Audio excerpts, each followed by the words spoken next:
Okay, bro.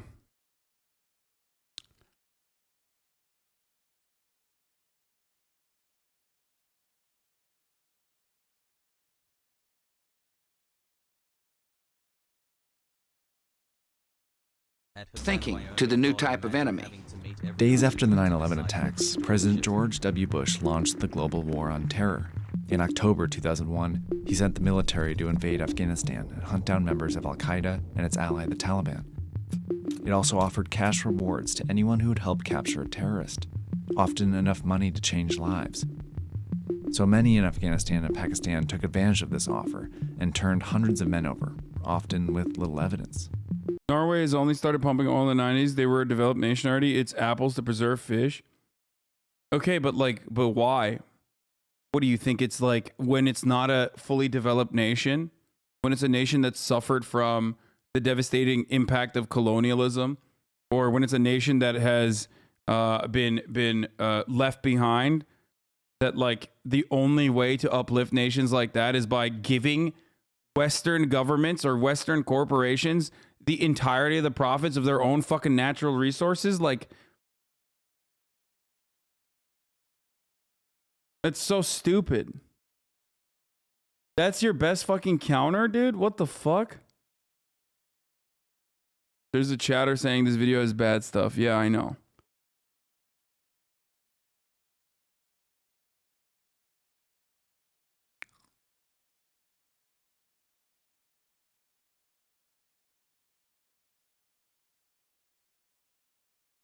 Norway was pretty shit compared to the Western Europe before the oil pumps opened up, meaning that Norway had investment money and a stronger negotiation hand. Dude, the strongest negotiation hand for Norway was being a European country that was not going to get being a European country, being a country that was going to make it very hard for I don't know, Western forces to fucking invade and justify destroying and subjugating in the same way that it is for Iran or Venezuela or numerous other fucking countries that we do this to. Also, it's pretty funny when people say like Norway was developed in comparison to Africa. Yeah, as the Darshan points out, why do they think Africa is underdeveloped? Because we literally do not own our resources and can't afford to build infrastructure.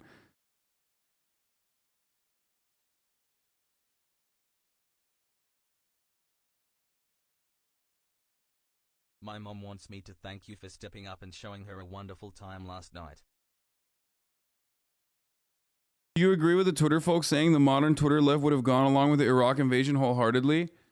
I don't know, and I don't care. I literally am the fucking modern Twitter left, and I was not a supporter of the Iraq war, so I don't... No, just... this is the dumbest fucking question. I hate Twitter. I hate leftists on Twitter, okay? Who cares? The US then sent those men to secret prisons called black sites, where they interrogated and tortured them. But within a month, they started searching for a larger, permanent prison to consolidate all these prisoners, eventually settling on this old Navy base in Guantanamo Bay, Cuba.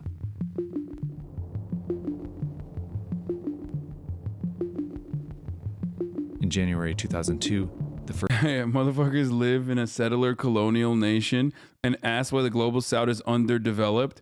I mean, dude, we're literally watching a video that perfectly explains that, okay? You're watching a video where America was like, we need a place where we can deny the routine, human rights that we afford every single human being on our soil within our court system. And so they decided to literally fucking build it in a Cuba, okay? A foreign adversary to the United States. They're like, oh yeah, we'll just build it here in another country, okay? We'll just buy the land and we'll build the prison in another country with the express purpose of being able to violate human rights. So we can torture motherfuckers, okay?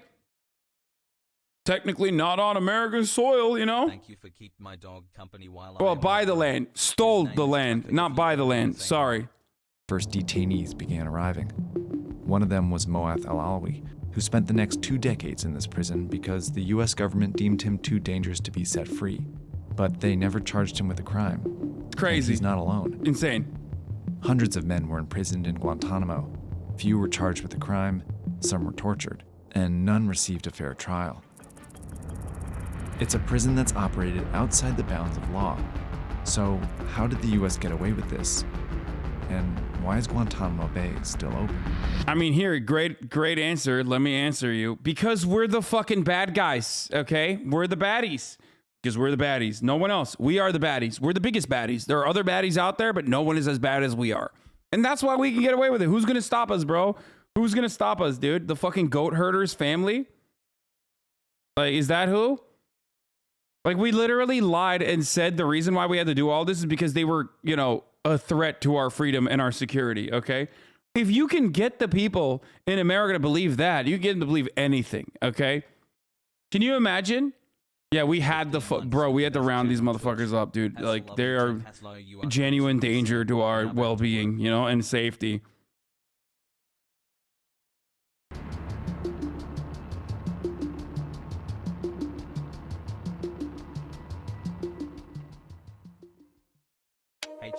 There are two myths about the people who were picked up. One is that they are all hardened, capable terrorists. The other is that they were all innocent shepherds. This is Dan Freed.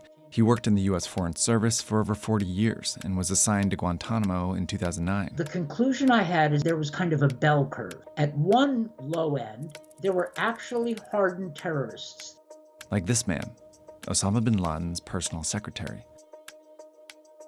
There were others that were sometimes petty criminals and drug dealers, not great people, but not criminal masterminds, not terrorists. And the top of the bell curve were people just a little more involved than what I just described.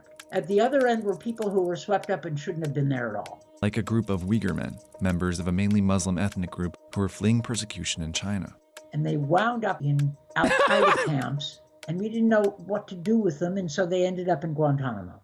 In fact, many detainees were put in Guantanamo based on little evidence, yet Bush officials often described them all as terrorists. I mean, these are people that would gnaw through hydraulic lines in the back of a C-17. For the record, okay, none of those people should have been there. That should not have existed, okay? If we are the civilized world police that we claim we are, which we're fucking not, holy shit, how much more proof do you need? This would not happen. There is no need for this to happen. Okay? These are not people that, I mean, none of this is appropriate, okay? None of this. What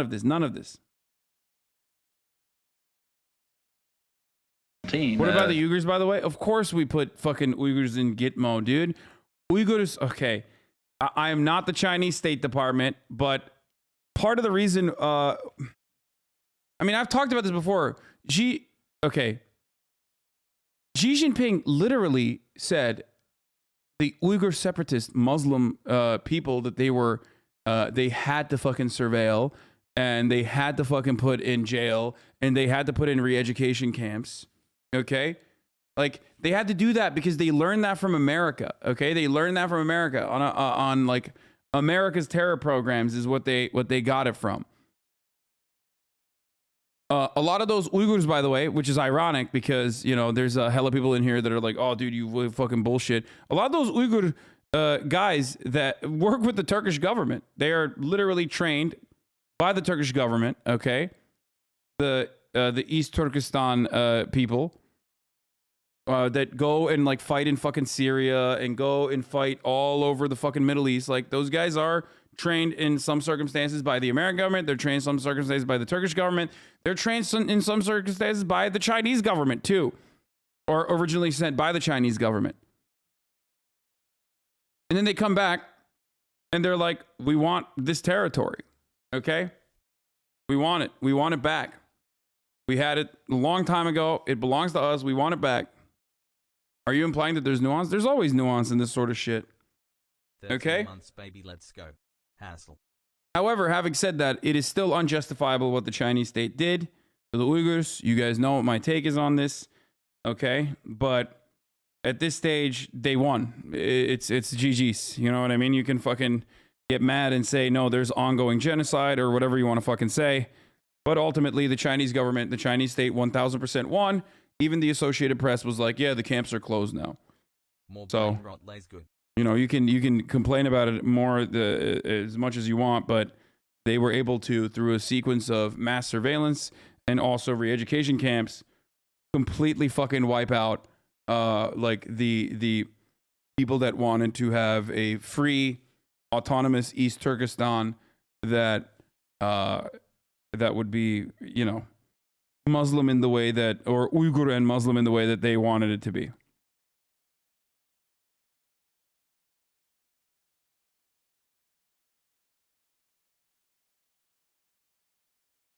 All right, let's continue. To bring it down. Very, very dangerous people. By 2003, there are nearly 700 Guantanamo detainees, and virtually none of them were charged with a crime. The American flag flies again over our embassy in Kabul. Terrorists who once occupied Afghanistan now occupy cells at Guantanamo Bay. The Bush administration chose Guantanamo Bay largely because of its unique location. It was under U.S. control, but it wasn't technically inside the U.S., so they claimed U.S. law wouldn't apply to the detainees held here. Hell yeah, brother. If they put them in a U.S. prison, they'd have to either charge them with a crime and put them on trial, or release them. In other words, under U.S. law, prisoners would have ways to get out. For bad reasons, they didn't trust the criminal justice system. It gives too many rights to prisoners. There was a sense that the old rules had to be thrown out. The U.S. also claimed that international law didn't apply to these detainees either, even though 196 countries, including the U.S., signed the Geneva Conventions, a set of laws protecting prisoners of war. But for those laws to apply, the U.S. would have to define the detainees as prisoners of war. Then they couldn't interrogate them and would have to release them as soon as the conflict ends. We didn't. By the way, imagine thinking like, so the American criminal justice system and the American prison system is one of the worst on the planet. Okay, straight up. Like, I'm sorry if you don't understand how bad it is, but quite literally, one of the absolute worst, most cruel and inhumane prison systems on the planet. Okay, it's not a hot take. This is an ice cold take. So for the American government to say that fucking prison system where we like legally torture people that like a country like Norway, for example, considers to be inhumane to extradite prisoners to because of the subjugation that prisoners are placed upon, or that prisoners are put under, rather. That was actually too nice for what we wanted to do. We have the slavery and torture prisons in America, and that's too nice because there's habeas corpus and you have to like fucking there's like unfortunately certain civil liberties that you have to give to these people that you do not consider to be human once they're in prison. But even that system is too nice. Not enough. That's why we got to go to Cuba. Technically not America. It's awesome. Greatest country, dude. So magnanimous, so good. We didn't want to give them those rights because we were so fearful of a new terrorist attack. We wanted to interrogate, and frankly, some parts of the U.S. government interrogated through torture. Frankly, what do you mean, dog? We already torture people in prison. Like in normal prison, people get tortured like all the time. It's called solitary confinement. So the American prison system is just like torture is a part of the process. You have to torture, like part of the fun. Okay. And also torture itself is led to zero fucking workable intelligence because people just lied when they're under torture. So there's that part of it too. This is like, this is something that we found out the hard way, or I guess the easy way, depending on how little you give a shit about torturing people. And yet, it's still something that we push for, which is very cool. I mean, that fact. So instead of charging them as criminals or calling them prisoners of war, the U.S. made up a new term: unlawful enemy combatants. The U.S. claimed it could hold unlawful enemy combatants without charges in Guantanamo indefinitely, and the detainees couldn't challenge it in court. But the U.S. could prosecute them in a new court system run entirely by the military. These courts were designed to be complex, with rules that heavily favored the U.S. government. For example, the government could introduce evidence without showing it to the detainee first. This made Guantanamo Bay Prison a legal black hole. The original sin is that we created an institution outside and designed to be outside the rule of law. No more torture in our name! And shut it down and release everybody. Justice for Guantanamo detainees, now a cause célèbre among human rights activists. World leaders, allied governments, and US politicians began calling for the closure of Guantanamo. Plus, Bush officials recognized that it was actually hurting the war on terror. Gitmo was also a great recruiting tool. There were all these terrorist videos about how evil the Americans were, and we have to fight back because they imprison people without any legal basis. They torture people. Eventually, the Supreme Court stepped in. In a series of decisions, the court ruled that Guantanamo detainees were entitled to challenge their imprisonment in court. It was clear the US would soon have to let many of these detainees out. So the Bush administration reviewed every case and set up a transfer process. Pretty simple process, yeah. Moved them back, mainly to Afghanistan. Nobody asked a lot of questions. Over a 5-year period, the Bush administration transferred 532 detainees and only convicted 3 through the military courts. 5 detainees died in the prison. 4 of them were reportedly suicides. That left 242 in Guantanamo when he left office, with some hope that the prison would close. Guantanamo. Why though? Why? I don't understand. What is the benefit? How do they profit? What could they use possibly gain from this? I mean, not everything is directly for profit immediately. I mean, the profit comes from the never-ending cycle of our gross inflated military-industrial complex lobbying the government to go into wars, and then the government needs to use their fucking weapons, and then they continue doing that. But this part of it, the Guantanamo Bay part of it, is just basically, you know, we got to fucking store the people that we have made out to be the big bad baddies, some of which are big baddies, in a place where it's just unjustifiable and where we can fucking torture them. It's just that part is just cruelty, like for the sake of cruelty. That part isn't like directly to make money. The money part of it is on the other side. The money part of it is when you're going to war. And you're doing the wars in Afghanistan, and you're doing the wars in Iraq and many other places. It's also to make sure they never go to trial. Yeah, I mean that too. Yeah, we catch them. We can't fucking. We don't want to put them in trial. You can't do that. Will be closed no later than 1 year from now. On his second day in office, Barack Obama signed an executive order to close Guantanamo within a year. His administration split the detainees into 3 groups. Good deterrent too? Fuck no, it's not a good deterrent. What the fuck are you, stupid? They literally in the video said it's not a deterrent. It was a recruitment tool for terrorists. To be like, you don't want to go to Guantanamo, baby. They'll put you in Guantanamo.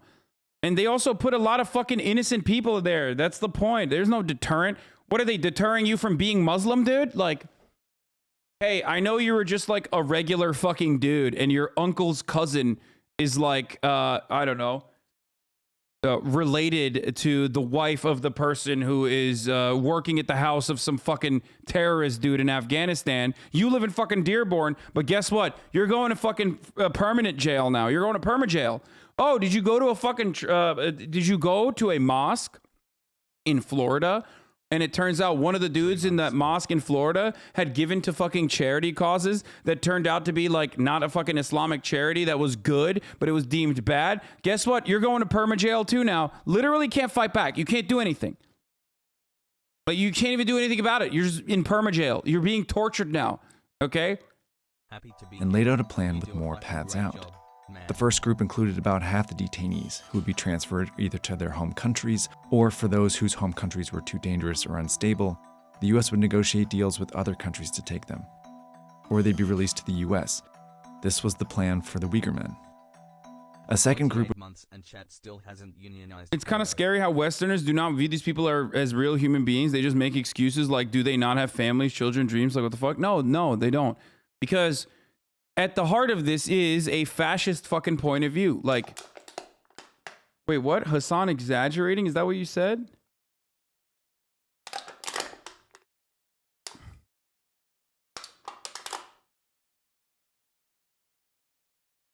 Hasan is exaggerating if you guys did not know. You think I'm exaggerating? Both of those cases that I mentioned are literal, actual examples. Both the fucking mosque one and the other one. They're both real examples. I can't remember the fucking name of the dude. One of them is still in prison. He only recently got out because of COVID. The fuck are you talking about? Exaggerating. I know it seems like an exaggeration because it's so fucking unjustifiable, but that's not true. It's not an exaggeration. Would be tried as criminals in a U.S. federal court, including 5 men who helped plan the 9/11 attacks. But that still left a third group. There was a category of people we didn't feel comfortable transferring, but without sufficient evidentiary basis to put them on trial. This final group of several dozen would be moved to a supermaximum security prison in Illinois. Then Guantanamo could be closed. It was a good enough plan. It had risk, but keeping Guantanamo open has risks too. Now, I believe that any plan to close Guantanamo that includes bringing these terrorists into the United States, Mr. President, is a mistake. To do so. What are they going to do, bro? What are they going to do? You've been torturing them for like fucking 20 years straight. What are they going to do? Are they going to do a terror? Are they going to do the terrorism inside of a fucking American prison? Like, that's the shit that blows my fucking mind, dude. They sent a literal high school from Michigan to Guantanamo Bay. Like,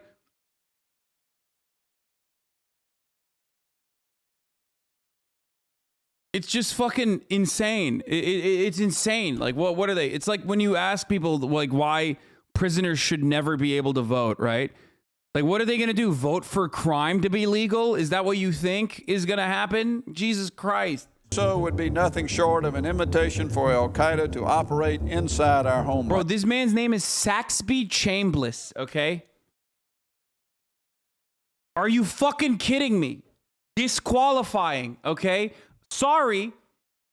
Disqualifying. If your name is Saxby, you shouldn't be in the Senate. What the fuck? Saxby Chambliss? Are you fucking joking, dude? Why can't you have a normal name like Harris or Jonathan? What the fuck is Saxby Chambliss?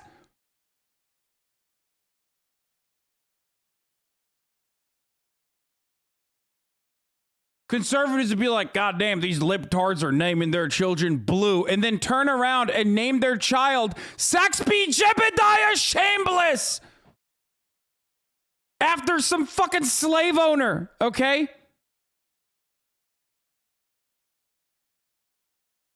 Do so would be nothing short of an invitation for Al-Qaeda to operate inside our homeland. In my view, these men are exactly where they belong. In Congress, Republican politicians fiercely opposed every aspect of the plan.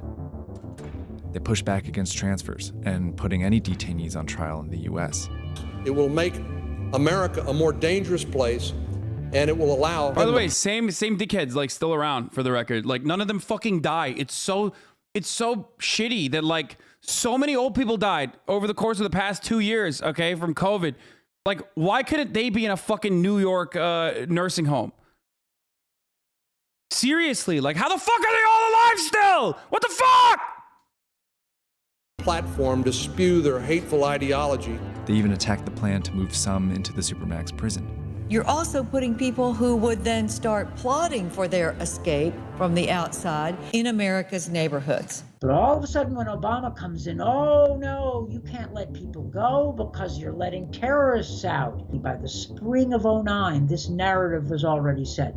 Obama administration, soft on terrorism. It's fair to ask tough questions. What's not reasonable is making it impossible for Obama when you didn't ask any hard questions about Bush. Ultimately, both Republicans and Democrats passed bills that blocked any Guantanamo detainee from coming to the U.S. for any reason, including for trial, imprisonment, or release. Then the Obama administration folded. They gave up at the first sign that it would take a lot of political capital to close Gitmo. But y'all made a big deal of it, so you better mean it. The Obama administration didn't mean it enough. The only two options detainees had stayed in place but got much harder. The military courts were extremely slow and ineffective. I have to pee, I'll be back. 3 convictions had been overturned by 2016, and transfers became more complicated. Many of the detainees were from Yemen, but couldn't be transferred back after conflict broke out there in 2011. so the US would have to convince other countries to take them. That was Dan's job. For years and years, the American government has said, these are the worst of the worst. These are terrorist masterminds. And now I'm saying, no, they're actually not. We shouldn't have asked other countries to take them if we weren't willing to take them. Dan negotiated transfers for 17 Uyghur men who were not allowed to be released to the US. They'd been held in Guantanamo for more than a decade. Over 8 years, the Obama administration moved 197 detainees out of Guantanamo and convicted 5 through the military courts. 4 more died inside, 3 reportedly from suicide. That left 41 detainees with a new president who wanted to keep the prison open. We're going to keep, as you know, Gitmo, we're keeping that open, and we're going to load it up with bad dudes. In 2017, Donald Trump took office as a fervent supporter of keeping Guantanamo open. In 4 years, his administration only transferred out 1 detainee. In 2021, when President Biden took office, Moeth al-Alawi had been in Guantanamo for 19 years. According to his testimony, he went on a series of hunger strikes to protest his detention and described his life as an endless horror movie. But on January 11, 2022, Biden approved Alawi and 4 others for transfer. For Guantanamo to close, the Biden administration needs to transfer the last remaining detainees. And the military courts need to conclude trials for the 10 who are currently stuck in the system, including the 5 alleged 9/11 plotters who have been on trial for a decade. This is why I laugh whenever anyone tries to say, like, this is exactly why, like, you know, January 6th commission is the same as what we're doing to the Muslims. Like, dude, you will never do that to white people. Like, America is a white supremacist country. This is a product of a white supremacist ideology, okay? That is at the very core, the very foundation of this fucking country's inception. So that will never happen to the whites, let alone the white supremacists, okay? Like, there will never be a concentration camp for white supremacists. There should. It'd be sick if there was, like, re-education camp, but there will never be one, okay? But you can't just close down the facility now, like, obviously it'd be better. Yeah, shut the fuck up. Picture of Senator Zaxby carrying onions into the Capitol building. Vidalia, sweet onions. Look at my motherfucker's, like, look at his pants, dude. Ah, he's making me so mad. He's making me so mad. Once you start them outside the rule of law, bringing them in Vidalia! I'm from Georgia! Rule of law is a lot trickier than you think. Don't throw out the rule book in a fit of passion. You'll regret it. We did.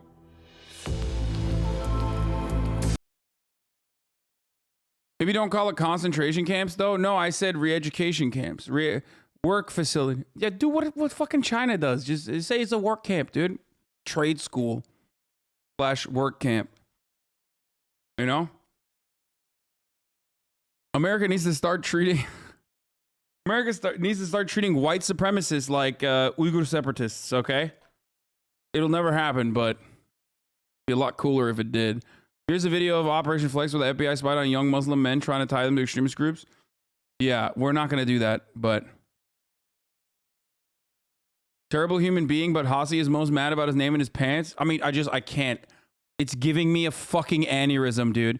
Looking at this man in all of his might, in all of his glory, okay? A man who has the name Saxby Chambliss! It's just like, it makes me so mad.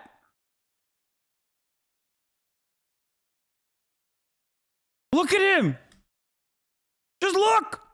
How does this not anger you? Like, this guy, he was running the country for a while, you know? He's a senator. Fuck. How did the U.S. end up with nurses wearing garbage bags? The Silicon Valley CEO, Jared Kushner, and the race or the PPP to get America's hospitals.